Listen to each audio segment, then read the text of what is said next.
Hi friends, ఇవాళ chicken rice తింటానో లేదో అని అనుకున్నాను. ఎందుకంటే బయటకు వెళ్ళి చికెన్ తీసుకొచ్చి వండడానికి చాలా లేట్ అయిపోయింది. కడుపు ఏమో మంటలేసిపోయింది ఆకలితోని. ఏం చేయాలో అర్థం కాక తొందరగా వేసేసుకున్నాను. అన్నం అయితే వేడిగా ఉంది, ముట్టనిస్తలేదు అసలు, అంత వేడిగా ఉంది. కానీ ఆకలి ఆపుకోలేక వేసేసుకొని ఫ్యాన్ వేసుకొని కూర్చొని తింటున్నానంటే ఇక ఆగలేను అనుకోండి. విపరీతంగా ఆకలి అయిపోయింది. అందుకే చికెన్ గ్రేవీ చేసి వైట్ రైస్ చేశాననమాట. బిర్యానీ చేద్దాం అనుకున్నాను కానీ టైం లేదు. నాకు ఆకలి ఒకటేస్తుంది. ఏం వంట కూడా ఏం లేదు. పొద్దుంది కూడా ఏం లేదు. దోస గిట్లా అంతా ఖాళీ అయిపోయిందనేసి ఇక చికెన్ గ్రేవీ చేసేసుకొని అన్నం చేసుకున్నా. అన్నం అమ్ముతుంటేనే తీసేసుకొని వేసేసుకున్నాను. ఎందుకంటే అంత ఆకలి తట్టుకోలేకపోయినా, చాలా ఆకలి వేసింది. నాకు దేనికైనా తట్టుకుంటాను కానీ ఆకలికి ఒకదానికి దుఃఖం ఒకటి నాకు రెండు ఆగవన్నమాట. కళ్ళలో నీళ్ళు వచ్చేస్తాయి ఎవరైనా ఏమన్నా అంటే. నేను ఎవరితో ఒక మాట అనిపించుకోను, ఎందుకో తెలియదు. నా జీవితంలో నేను ఎవరితో అనిపించుకోను. నాకు కోపం వచ్చిందంటే తిట్టి పడేస్తాను. అది ఎవరైనా కూడా చూడను నేను. వాళ్ళు కోటాధిపతులా, వాళ్ళు లక్పతులా, వాళ్ళు నాకేం కావాలి, అవన్నీ వదిలేసి తిట్టేస్తూ ఉంటాను నేను. ఎవరైనా పర్వాలేదు. నా తప్పు ఉంటే మాత్రం తలదించుకొని ఉంటాను కానీ నా తప్పు లేకుంటే ఎవరికైనా తిట్టి పడేస్తాను. అలాగే నాకు ఏ తప్పు లేకుండా ఎవరైనా ఒక మాట అంటే కళ్ళలో నీళ్ళు వచ్చేస్తాయి. నేను ఏడ్చేస్తానన్నమాట. ఏడుపుకైనా నా మనసు ఆగదు, ఆకలికైనా నా మనసు ఆగదు. ఆకలికైతే నా కడుపే ఆగదు అసలు.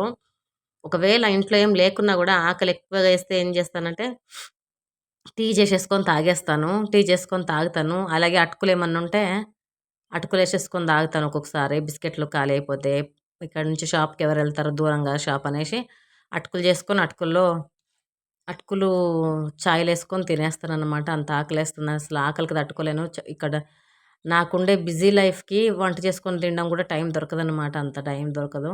ఉల్లిగడ్డను తింటున్నాను చూడండి. చికెన్ పీస్తో పాటు అప్పుడప్పుడు మధ్య మధ్యలో ఉల్లిగడ్డను నములుతున్నాను. నేను తింటున్నానా, అంతలో పిల్లలు వచ్చేసారు. ఏందమ్మా వీడియో ఆన్ చేసుకొని తింటున్నావు అని అన్నారు. ఏం లేదు, ఇవాళ నా సబ్స్క్రైబర్స్కి అందరికి నేను ఎలా తింటున్నా చూపిద్దాం అనేసి వీడియో ఆన్ చేశాను.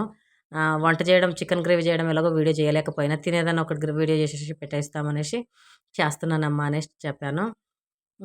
ఒక సైడ్ పీస్ తింటున్నాను, ఇంకో సైడ్ ఉల్లిగడ్డ తింటున్నాను. ఒక సైడ్ పీస్ తింటున్నాను, ఒక సైడ్ ఉల్లిగడ్డ తింటున్నాను. మార్కెట్కి వెళ్ళి చికెన్కి ఏం కావాలో అన్నీ తీసుకొచ్చాను కానీ నిమ్మకాయ తీసుకురావడం మర్చిపోయాను అనమాట.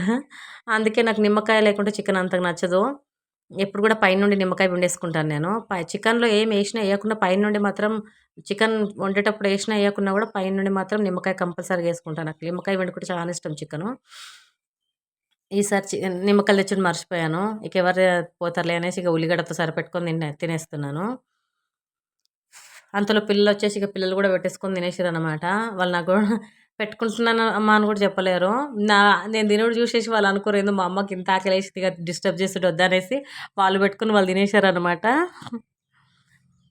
పిల్లలు అంతే, నన్ను అర్థం చేసుకుంటారు. ఎందుకంటే నా కష్టాన్ని వాళ్ళు అర్థం చేసుకుంటారు. అందుకే వాళ్ళు పెట్టుకొని తినేసుకోరు. నువ్వు తినమ్మా, నేను లేచాను లేద్దాంలే అని అనుకున్నా. వద్దొద్దమ్మా కూర్చో, మేము పెట్టుకుంటాంలే అని అన్నారు. వచ్చి బట్టలు చేంజ్ చేసుకొని అన్నం పెట్టుకున్నారు. అంతలో నా తినడం అయిపోయింది. అయిపోగానే ఇక నేను లేచి వెళ్ళిపోయానన్నమాట. ఈ వీడియో చాలా లాంగ్గా అయ్యింది కానీ నేను దీన్ని కట్ చేసేసి షార్ట్గా పెట్టాను అనమాట. మొత్తం 15 నిమిషాల వీడియో అయింది. దీన్ని నేను 6 నిమిషాలు చేసి కట్ చేసేసి పెట్టాను.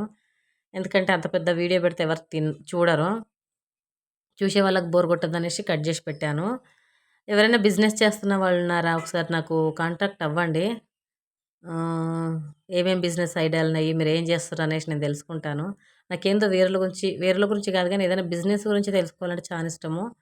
ఇంట్లో ఉండి చేసే బిజినెస్లు ఏదైనా చేస్తున్నట్టుంటే మీరు నాకు ఒకసారి ఇన్ఫామ్ చేయండి. మీరు ఎలాంటి బిజినెస్ చేస్తున్నారో దాన్ని ఎలా ప్రమోట్ చేసుకోవడం అనేది నేను చెప్తాను. అంత పెద్ద పెద్దగా కాకుండా చిన్న చిన్నవి మాత్రం తెలుసు నాకు. దాన్ని ఎలా ప్రమోట్ చేసుకోవాలి, ఎలా మీకు సేలింగ్స్ ఎక్కువ జరుగుతాయి అనేది నాకు ఎవరికైనా చెప్పడం అంటే చాలా ఇష్టము. అంటే నేను సలహాలు ఇచ్చేదాన్ని ఏం కాదులేదండి, అంత పెద్దదాన్ని కాదు. కానీ ఎవరైనా చిన్నగా బిజినెస్ చేసుకునే వాళ్ళు ఉంటే కావాలంటే మేము మీకు ఫ్రీగా ప్రమోషన్ చేసి ఇవ్వాలి అనేది నా ఆశ. నాకు అట్లాంటి హెల్పింగ్ నేచర్ కొంచెం ఎక్కువ ఉంది. దేవుడు నాకు ఇవ్వలేడు కానీ ఇస్తే మాత్రం ఉన్న దాంట్లో నేను 90% దాన ధర్మాలే చేసేదాన్ని. ఎందుకంటే నాకు హెల్పింగ్ నేచర్ కొంచెం ఎక్కువ ఉంది. ఎవరైనా ఎక్కడైనా బాధపడుతుంటే చూడలేను, అట్లాంటి మనస్తత్వం అనమాట. కోపం వచ్చినప్పుడు తిట్టి పడేస్తాను కానీ మనసు మాత్రం వెన్నెలాంటిది. నా వాయిస్ చూసి నేను మంచిదాన్ని కాదని అనుకోకండి. నేను చాలా మంచిదాన్ని అని కూడా చెప్పను. చెడ్డ వాళ్ళకి చెడ్డదాన్ని, మంచి వాళ్ళకి మంచిదాన్ని. ఎవరైనా కష్టాల్లో ఉంటే వాళ్ళకు ఒక మంచి మిత్రురాలిని. అలాగే వెళ్తుంటే వీడియో లైక్ చేసేయాలండి. చాలామంది వీడియో చూస్తున్నారు కానీ లైక్ చేయట్లేదు. చూడండి నా భోజనం అయిపోయింది. మీరేం తిన్నారో చెప్పండి. అలాగే నాదైతే అయిపోయింది భోజనం. నాకైతే ఆకలి తట్టుకోలేను చూడండి. లాస్ట్ ముద్ద వరకు అంతే ఫాస్ట్గా తినేసాను. లైక్ చేశారా అని చెప్పండి.